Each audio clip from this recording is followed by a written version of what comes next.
Magandang araw mga kaibigan. Pag-usapan naman natin ngayon ang kandidatura ni DILG Secretary Benhur Abalos. No? Merong post ni Princess Maui, merong picture ni Benhur Abalos, tapos ang agang pangangampanya nito, sabi ni Princess Maui. Ang tanong, nasaan na yung driver ng van na puno ng shabu na naharang sa Alitagtag, Batangas, sir? Nagtatanong lang po. So, ayan po I think this is in Metro Manila. Picture niya, tapos malaking billboard, tapos may nakasulat. Basahin ko yung nakasulat, kalaban ng mga kriminal, kakampi ng mga inaapi. Benhur Abalos, Secretary DILG. Wow! Ang gandang kalaban ng mga kriminal, kakampi ng mga inaapi. Yan ang image na gustong i-project ni Secretary Benhur Abalos sa kanyang kandidatura. Okay, guys, siya nga naman ang hepe ng DILG, under niyang PNP, to serve and protect. Siya ang kakampi ng mga inaapi. So, anong sa inyo mga kaibigan? Agree ba kayo na kakampi sa mga inaapi? Kakampi ng mga inaapi itong si Secretary Benhur Abalos? Tapos kalaban siya ng mga kriminal? Ano kayang sagot dito sa tanong ni Princess Maui? Nasaan na yung driver ng van na puno ng shabu na naharang sa Alitagtag, Batangas? When was that? Last year pa yun? Kalimutan ko na Tagal-tagal. Tahimik na Wala nang balita. Yung pinagmamayabang na largest na nahuling volume ng shabu sa kasaysayan ng drug enforcement sa bansa, yung Alitagtag. 1.4 tons. So, nasaan na? So, tahimik. So, dapat masagot ito. Okay.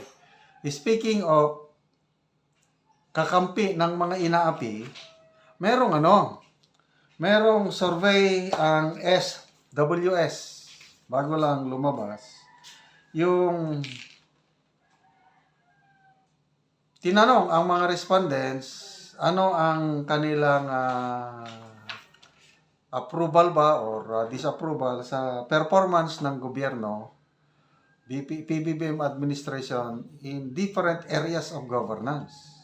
So, ang isang tinanong is tungkol sa fighting crimes that victimizes ordinary citizens. Ito, pasok ang area na ito sa projection na gustong ipakita ni Benhur Abalos na kalaban siya ng mga kriminal. Siya ang takbuhanan ng mga inaapi. So, ano ang response ng mga respondents? Tinanong ng SWS. So, ang resulta sa SWS survey is yung kinuha yung net satisfaction rating. Approve, disapprove. Sino ang naligayahan at sino hindi naligayahan. Nako, negative 2% ang net satisfaction rating ng PBBM admin. Meaning, ito sa DILG PNP. Kasi more on crime prevention sila. Negative. Mas marami yung dissatisfied when it comes to fighting crime. So, I don't know kung napansin na ba ito ni Secretary Abalos, but ito po, bagong survey na ang period of survey is September 2023 to June 2024. Yung period na yon, maligaya ba ang taong bayan? Yes, ibang aspeto ng governance, maligaya. Ano yung positive net satisfaction rating ng PBBM admin is helping victims of disaster. Yan, maraming maligaya. Kasi positive 64% eh.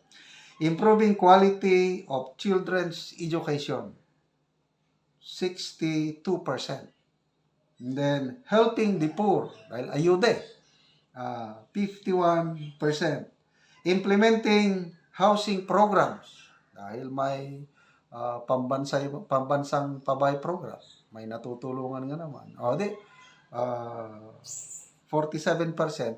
very good or good ang satisfaction rating ng mga respondents pagdating sa bagay nito. Dito naman sa laylayan, yung mahina, weaknesses, areas of governance na mahina ang performance ng administrasyon ito. Isa na yan yung fighting crimes na under ito ng DILG. Kaya I don't know kung anong mangyayari sa candidacy ni Secretary Abalos kung ito ang kanyang focus, yung crime buster siya ang defender ng mga inaapi, ay medyo alanganin. Okay, so itong dalawang lumabas na survey, Senator Rebel, nagmukhang kawawang koboy si Secretary Abalos. Yung kandidatura niya parang hindi kinakagat ng taong bayan. Bakit?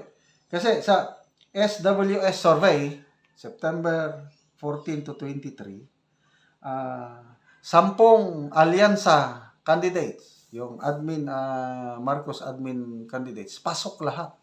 10. Ang nakasingit lang si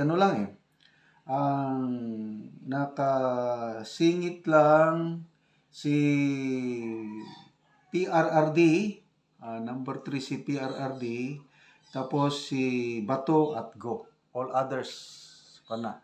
Abalos, malayo. Mababa ang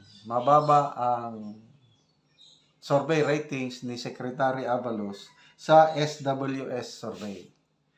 Pagdating naman sa Publicos Asia survey, mas lalong mababa.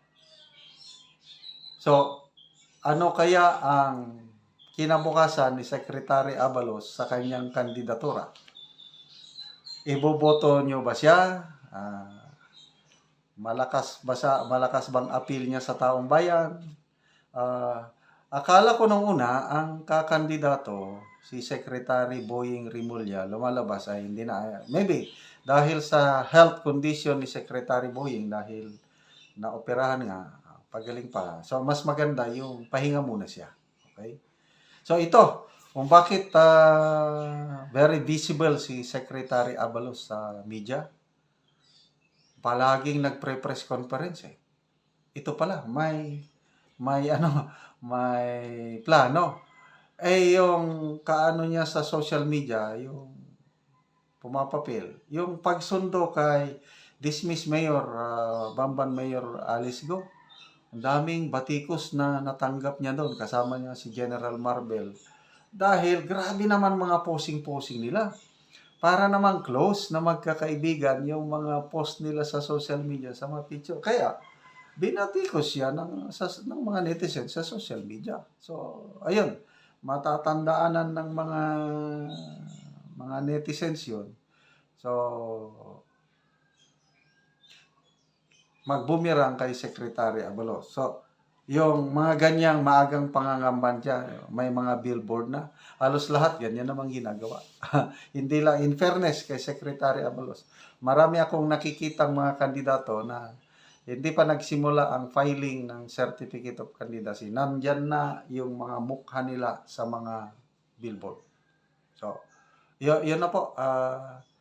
That's reality sa Philippine politics, yung early campaigning. Although hindi pa man campaign dahil hindi man niya hinihikayat ang mga tao na botohan siya. Ganun lang. Pakiramdam lang, patapsing, nagpapahiwatig lang. Ano yan? Kalaban ng mga kriminal, kakampi ng mga inaapi. sana nga magkatotoo kasi ang realidad ngayon is bumalik na. Hindi na katulad panahon ni PRRD na ang mga kriminal medyo takot gumawa ng kalokohan kasi hindi naman perfect ang ano. Kailang ang feedback na natatanggap ko is ano na, yung droga bumalik, kriminalidad bumalik. So, yan po ang challenge kay Secretary Benhur Abalos.